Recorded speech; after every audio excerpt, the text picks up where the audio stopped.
Thank you all for being here today. As we begin, I do think it's important to recognize that today is not actually an ordinary day. In Washington, D.C., in our nation's capital right now, we have thousands of law enforcement officers and their families that are gathered for Police Week. This is a time when we honor brave men and women who were killed in the line of duty. And those names are now etched in stone both here in Texas at our state memorial and our nation's capital. And those are officers that gave their lives in service to something greater than themselves. Every single day, officers put on a uniform to do something that's greater than their own being. They serve to protect the innocent, to stop violent criminals, and to make sure that victims have a voice. But here in Travis County, far too often, that voice is silenced. Our officers and detectives in Austin and across Texas do phenomenal work and tirelessly are trying to bring justice to victims of violent crime, horrific crime, and life-changing crimes. Well, they gather the evidence, they make the arrests, and they bring these cases to prosecutors. But once those cases reach the hands of certain prosecutors, justice too often takes a backseat to politics, ideology, and convenience. Under District Attorney Jose Garza, we've seen case after case where victims are sidelined, where criminals are given leniency, and public safety is an afterthought. One recent example involved a man who was charged with multiple first and second degree felonies related to sexual assault, one including aggravated sexual assault. Now, the victim in that case was looking for justice. They wanted strong sentencing, but unfortunately the DA thought otherwise. And the DA opted, even though the victim wanted to go to trial, the DA opted not to take it to trial and ultimately settled the case for a lesser charge and for a mere 5-year sentence when the state law said it should have been a minimum of 25 years. And they did that without consulting the victim. I was able to speak with that victim and they were blindsided. They believed the district attorney's office was going to stand with them. They believed prosecutors would help them seek justice and find closure, but instead the DA ignored them and just told this victim what the outcome was going to be. That's not justice, that's betrayal. And now Travis County, with the input and cooperation of the DA and the county attorney, are moving toward a new unrecorded process that delays charges, attempts to shift control over arrests and warrants away from law enforcement, and shields their decisions from public accountability. And that's not transparency, that's not reform, that's not even justice. Oh, this is a backroom process designed to give prosecutors more control, less accountability, and more opportunities to quietly decide which criminals are held accountable and face consequences and which ones get a free pass. So they want discretion without accountability, they want control without transparency, and they want the ability to blame everyone else when their policies fail and crime continues to hurt our communities. Time and time again, Travis County District Attorney and County Attorney have chosen the wrong side. They have pursued police officers more aggressively than the criminals that we arrest.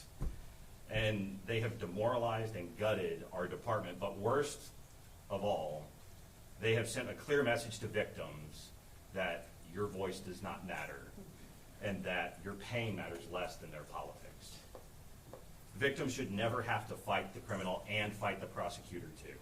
Victims should not be silenced by the very people elected to represent them.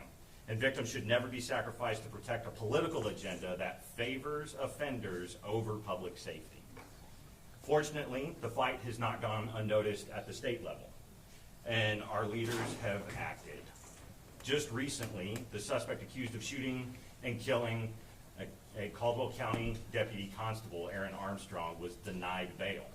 And it's because of leadership from Governor Abbott, from Senator Huffman, and Representative Smithy that passed bail reform that denied that criminal from being released back out onto our streets. That's what leadership looks like. That is what accountability looks like, and that's what it looks like to stand with victims and with law enforcement. So, Governor, I do want to thank you for your leadership. Thank you for standing with the men and women of law enforcement, but most importantly for standing with victims and for continuing the fight to keep Texas safe as well as for being here today. Thank you.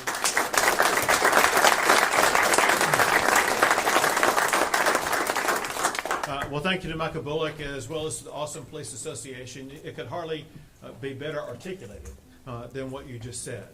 What you just said was a powerful case for what all of us should be standing for every single day, and that is the victims.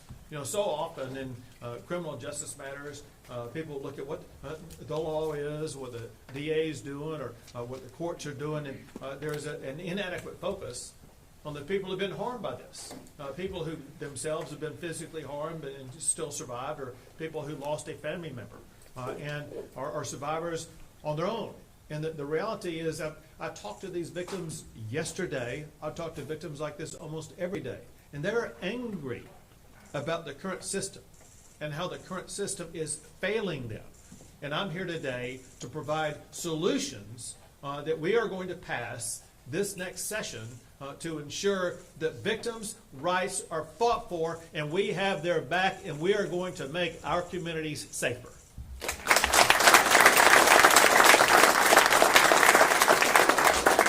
Before I go into it, I do want to thank the Austin Police Association for always stepping up and doing the right thing. And I'm proud that they know that they have a governor who has their back. Also want to thank the legislators who are with us here today, because I will just very briefly recount what we achieved, but we would not have been able to do it without these legislators. We have Representative Kerry Isaac, Representative Lauterbach, Representative Gertis, Representative Harris-Davila, and Representative Troxclair for being with us. We have a incoming legislator who will be talking here today, and that will be, I call him Senator-elect. I guess this may not be official until, do you have a Democrat opponent? In the general election. Yeah, so I won the special. You won the special, so you're there. Yes, sir. Just Right. waiting for you. Right now, there you go. Do need to sign it. Yes, sir. Make it happen right now. Senator Ligon, for those who don't know, is the immediate past district attorney for Montgomery County, and is recognized across the state as one of the premier DAs, and has been very helpful to part of the plan that we're articulating today. But let's go back to what we're focused on. So the reality for me, and I think the reality for all Texans and all legislators, everybody who holds office, is our top priority must be public safety.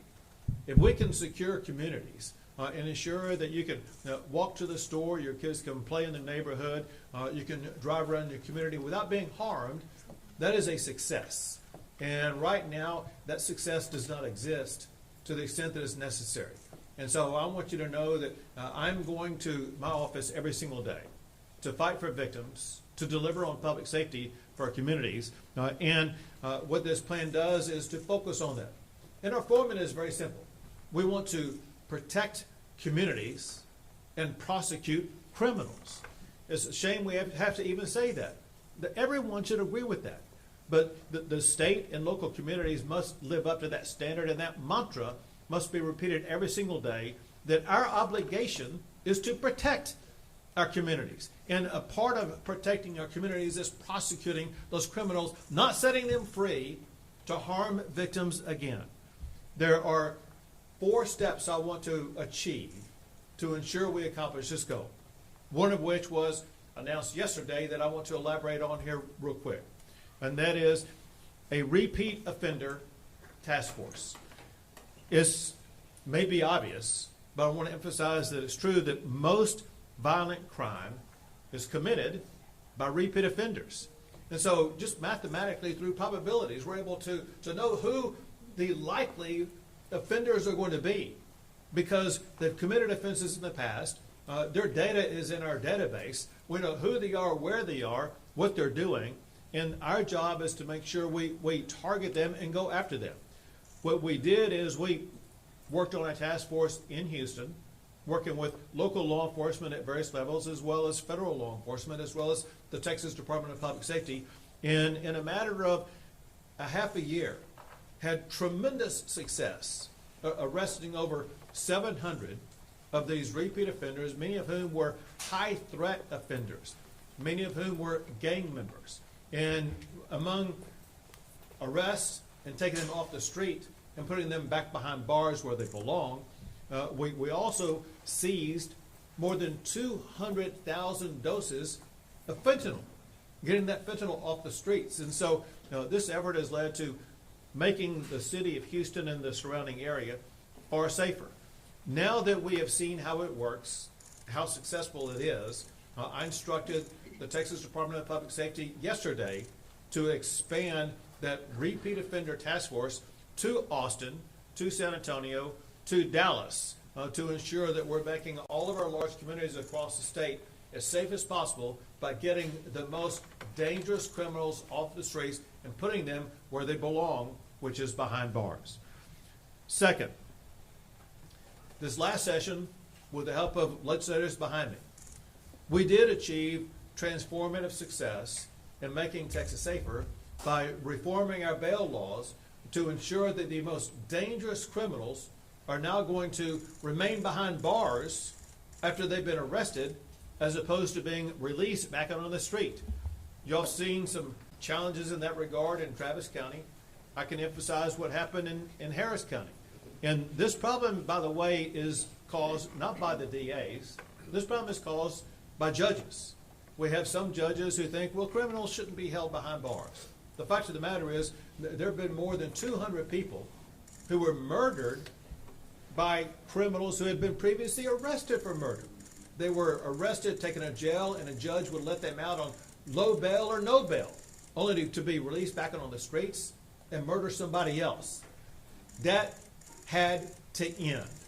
In working with these legislators, we got the votes that were needed, which required a constitutional amendment, and it required 100 votes in the Texas House. Even Democrats realized that this was a deadly situation that was preying upon their own constituents. And they agreed with us to get this law passed to ensure that for 9 of the most dangerous crimes, from murder to sexual assault to human trafficking, those criminals are going to be held behind bars while they're awaiting trial, as opposed to being released back out on the street to endanger our fellow Texans. That, however, is what we call a good start. Now we must do more. There was another law that we worked on that was blocked by Democrats that I want to make sure we get past this next session. The new law is similar to what I just talked about, with one difference, and that is we want to ensure that any illegal immigrant who is in Texas illegally and commits a felony is going to be arrested and be behind bars and denied bail while they are awaiting trial for the felony that they were arrested for. And the reason for this is very simple, and that is somebody who is here illegally is at a greater flight risk than somebody else. And by being arrested for a felony, they've already proven that they are an endangerment to our community. Going back to the victims of crime I talked to yesterday, one thing they talked about very tearfully was a sense of not having closure in some of the crimes that were committed against their family members, because the criminal had never been arrested or had been arrested and was let out and absconded, went away, and they have never received justice. If you lose a family member who's been murdered by a criminal and you don't have closure in that case that continues to haunt that family for so long, and if we have a system set up where an illegal immigrant who commits a felony here and commits a crime that could cause the loss of a loved one, but is let go only to escape justice because they flee the jurisdiction of the state of Texas, that could mean that families may never have closure in what happens with the criminal justice system. What this bill will do will provide that closure, but at the same time, make our streets safer. Go back to crimes like Laken Riley. Laken Riley was killed by an illegal immigrant who came to the United States, was allowed here, committed a crime here before killing Laken Riley, and was released back out on the streets only to kill Laken Riley. Think of Jocelyn Nungary, who was murdered by 2 people who were allowed into the United States illegally from Venezuela, who went on to murder Jocelyn Nungary. We can have no more Jocelyn Nungarys, no more Laken Rileys. Our obligation is to protect the lives of our fellow Texans, and this bail reform law will ensure we are protecting more lives of our fellow Texans. Next is something that when I talk to crime victims, whether they be in Travis County, Harris County, other counties, They applaud this program so much because one thing that stirs their anger is they feel that too many district attorneys are not supporting and working for the victims of crime. And they want to see changes made that will ensure that justice is being done. And that's why I'm bringing forth a new law that will create a new position in the state of Texas, a state prosecutor. Let me tell you what this does and how it works. Let's go back to what happened here in Travis County. The Travis County District Attorney failed to bring indictments for more than 200 people who were arrested and were behind bars, and failed to bring those indictments within 90 days as required by law. Because of that failure, those people who've been arrested for crimes, including murder, were required to be let out from jail on very low bond. A person arrested for murder was allowed to get out of jail for a $1 bond. That's outrageous. And we have to have a state prosecutor who will backstop that type of failure, that type of neglect by a district attorney. And that's exactly what this state prosecutor would do. Our obligation as legislators, as district attorneys, as law enforcement officers, is to ensure that justice is done. Failing to bring indictments, allowing for the release of dangerous criminals back out on the street is the opposite of ensuring that justice is done. The state prosecutor will ensure that justice is done. One thing I hear from law enforcement officers, whether it be in Austin, Houston, Dallas, or wherever, they get so frustrated whenever they make an arrest and they only see, after making the arrest of dangerous criminals, that the person they arrested was just released from jail. Part of it is because of judges, part of it is because of DAs. In talking to a police officer in Houston yesterday, he told me that he had arrested someone and was working on filling out the paperwork. Before he finished filling out the paperwork, the person he had arrested was already released from jail. That's outrageous. That's happening. And so, putting aside how that endangers the community, putting aside how outrageous that is to the criminal justice system, think of what it does to the psychology of a law enforcement officer. They feel like what they're doing is futile. Going through the process, actually endangering their own lives, putting their lives on the line to make the arrest in the first place, only to see these criminals they arrest right back out on the street before they can even finish their paperwork.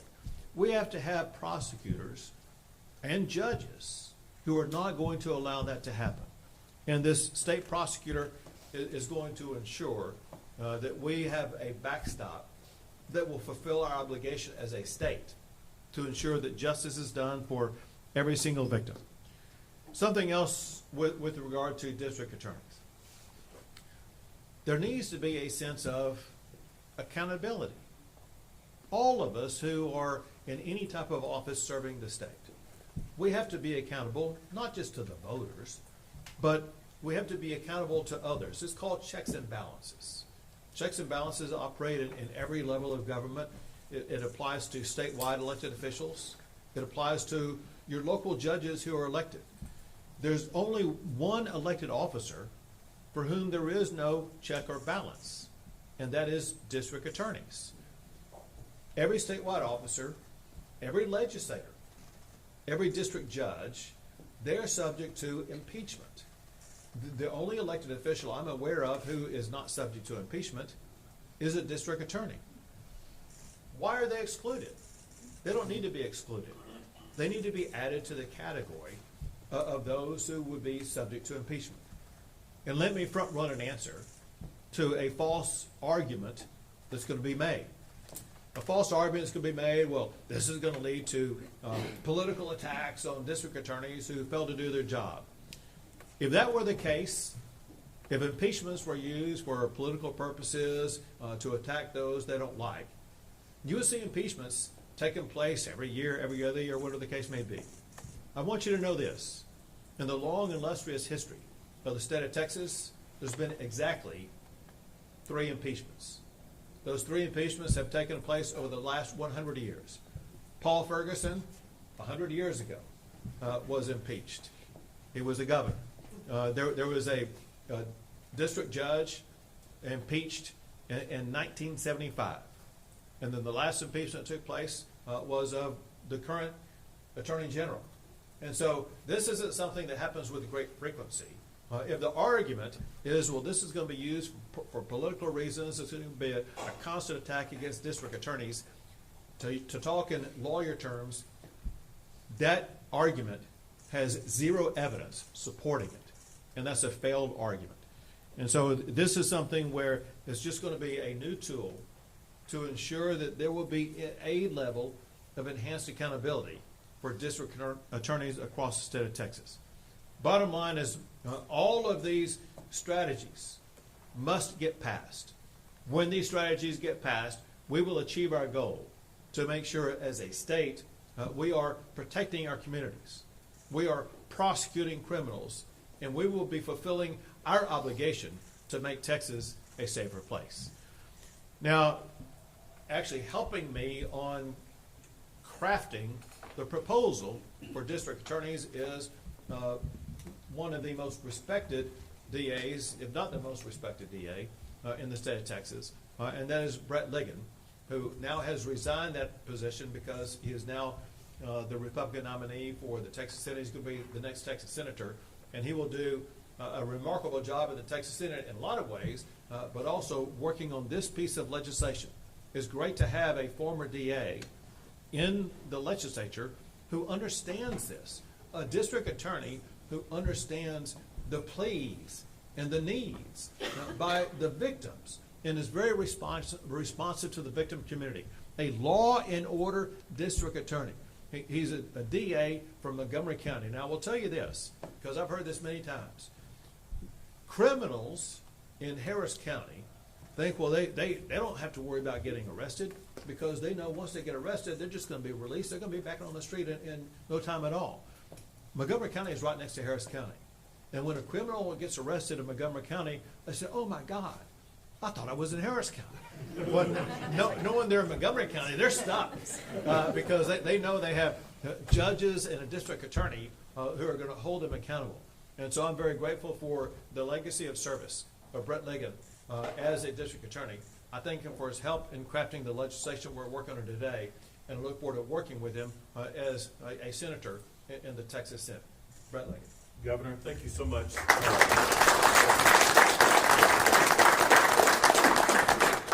When you start that job, you do the job because you want to become the voice of the victims within your community. And I hear the victims in Travis County crying out every day. I hear the victims in Dallas crying out every day, and I hear the victims in Bexar County crying out every day. And you can hear those cries in Montgomery County. And the reason that I chose to retire as the longest-running Republican district attorney is because the lieutenant governor said, would you like the opportunity to do for the state of Texas what you've been doing for Montgomery County? And that alone is why I chose to retire from what I believe it might have been the best job within the state of Texas. And if I could, Governor, the governor shared private comments with me that with his permission I would share with you. What he told me was that he believed that the number one job for the state of Texas is to protect its people. And the way that you protect your people is you demand accountability of your elected group of district attorneys. The district attorney is the highest law enforcement officer in every community. Now, with Sheriff Ladderback's permission, a lot of sheriffs don't think that's true, but I will tell you, it is the district attorney. And if you imagine a wagon wheel in the spokes, the district attorney is the middle of the wagon wheel. And so all those spokes are law enforcement. You have good men and women in Austin Police Department. You have good men and women in Dallas and Bexar County and Department of Public Safety.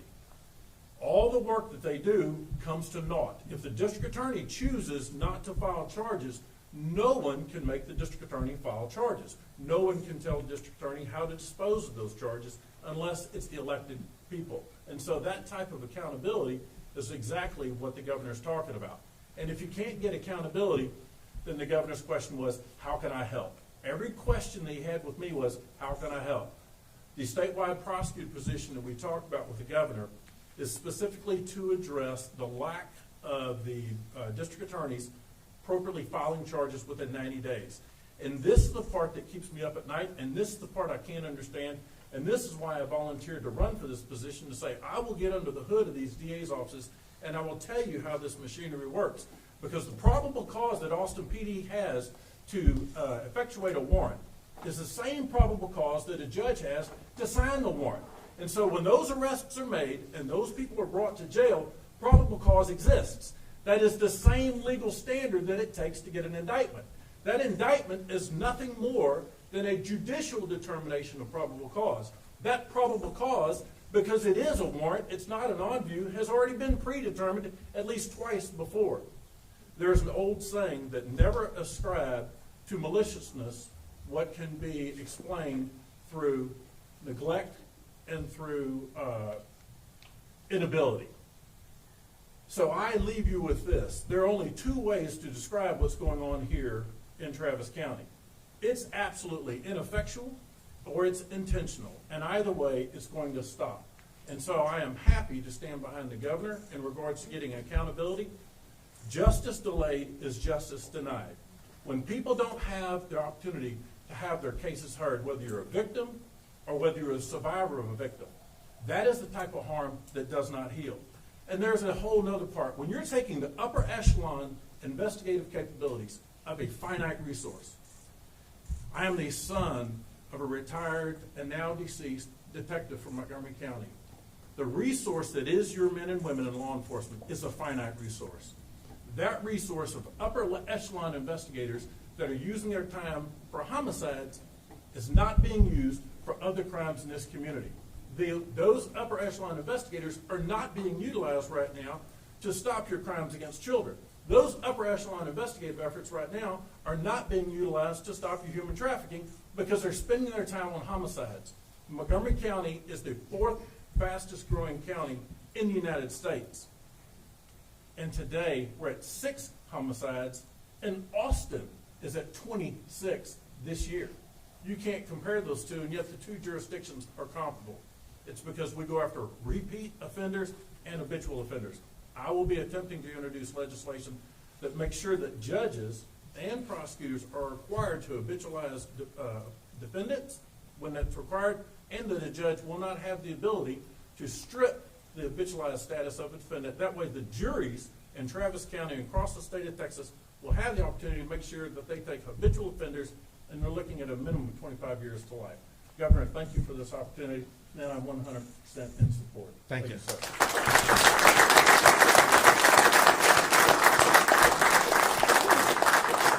One last comment about the state prosecutor, and then we'll take a few questions. In this, Brett Ligon made a very important point, and that is these DA's offices have finite resources. What the state prosecutor is a force multiplier. We want to provide more resources, more capabilities, more personnel to ensure that finite resources will never be a limitation on ensuring justice for victims across the state of Texas. We'll take a few questions. Governor, the impeachment process, we have a process right now where a private citizen can petition to remove a DA. Why is that not good enough in your eyes? That process where a citizen can try to remove a DA is fraught with challenges. First of all, most citizens don't even understand how it works. Second, do they have the resources to bring such a claim? The information is very complex. It's a cumbersome tool that basically is ineffectual, to be honest. And so we just want to make sure that we add more tools to the toolkit to make sure that there is accountability for DAs across the entire state of Texas. There's no reason why a district attorney should be in a different category than every other elected official in the state of Texas. Every elected official in the state of Texas is subject to impeachment. No reason why there's some special treatment for district attorneys. With the task force, you saw some big numbers out of Houston, but if they do those same numbers in Austin, that they're going to the Travis County DA, are you worried that all those arrests will be for naught? So I have every expectation that, for one, with the reforms that we passed last session that tie the hands of judges from letting dangerous criminals out of jail back on the street, with further laws that will pass this upcoming session that will combine with the reforms to district attorneys. I feel that this is going to be a very effective tool that the local community is going to work with us. Another thing I'll tell you this, and that is with going after the repeat offenders. Candidly, this is one thing that law enforcement in our large cities, they know that this is one of the most effective tools that we have to get the most dangerous off the streets, and we find great support among local law enforcement, among local judges, among the DAs to get this job done, and I expect to see great cooperation at all levels in all these communities that we're expanding this to. Governor, my records indicate that 3 people have been denied bail in Travis County. These are the extreme cases in Travis County. Do you think there's more that needs to be done to ensure that other sexual assault, not just the extreme cases, are being denied bail? And also, I mean, it's brought by a prosecutor, but then it's signed by a judge. What sort of legislation do you have in mind for judges to ensure that all this is Sure. happening with DAs? First, so you'll know, of the crimes that judges have the ability to automatically deny bail, sexual assault is one of those crimes. Second, in addition to adding crimes like that to the list for which bail can automatically be denied, we added other tools to the toolbox to hold those judges accountable that I don't know, based upon what you've told me, whether or not these tools have been used. Number one, only the elected district judge can grant bail, not a magistrate or anybody else like that. Second, the judge must put in writing their explanation why they granted bail. And then third, the district attorney now has the ability to appeal that bail granted by a judge. And so there are other tools available to try to hold that judge accountable. Governor, speaking of the Travis County DA, it came to light this week that the former executive director of the lottery, Gary Grief, was indicted in connection with a jackpot breaking in 2023, and then the Travis County DA immediately dismissed throughout that case. You called for the Rangers investigation last year. What is your response to this latest news from Travis County? Well, from what I've heard about it, it just seems incomprehensible. I don't understand it. In fairness, I have zero information about what was presented to the grand jury, zero information about why the decision was made by the DA. But it seems contrary to what we were seeking to achieve with the law that I signed last year. 2 more questions. Governor Abbott, do you have an endorsement in the U.S. Senate runoff between California? Haven't made one yet, not going to make one. I work with both of them very closely. Governor, Gina Hinojosa is calling for debates. What's your response to that? Listen, there'll be plenty of time to talk about stuff like that. My job right now is to be talking to the voters, and that's what I do every single day. All right, we're done, thank you. Let's give them a few more. Governor, the statewide prosecutor role that you mentioned, do you imagine that being an elected position, an appointed position? And what would you say to people who are worried about this superseding the decisions they're making at a local level, like here in Travis County? Sure, very important question. So this would be a position appointed by the governor, subject to Senate confirmation, operating independent from the governor's office, and would be a professional prosecutor, not an elected official. And it doesn't supersede the authority of a DA. Let's go back to the Travis County DA's failure to bring indictments within 90 days. That 90-day period would continue to exist for the DA to take the time needed to bring an indictment, and the state prosecutor would be tracking those crimes every step of the way. And if there's a failure to bring the indictment, what the state prosecutor would be able to do would be to step in on the 90th day to ensure the case is not going to be one that allows a criminal to get out from jail, but instead the state prosecutor would have then the option to try to bring the indictment. So it's not superseding any authority, it is augmenting the authority to ensure that justice is being done for crime victims. One of your priorities is denying bail for criminal illegal aliens. That required a constitutional amendment, failed to get to 100 votes in the House. What do you think is going to be different this upcoming session? What's going to be different is, for one, during the campaign season and also during the next session. The Democrats who failed to vote for this, they're going to have to answer to the voters on this very point. Do they support the citizens who are voters in their district, or the criminals who kill them and endanger them? That's a tough choice they got to make. That's all we got time for. Thank you. We're gonna stay put for a moment, please. I'd like to have the Austin Association off to left and right. Legislators stay put, please. And grab a photo. If you want to hear your favorite word,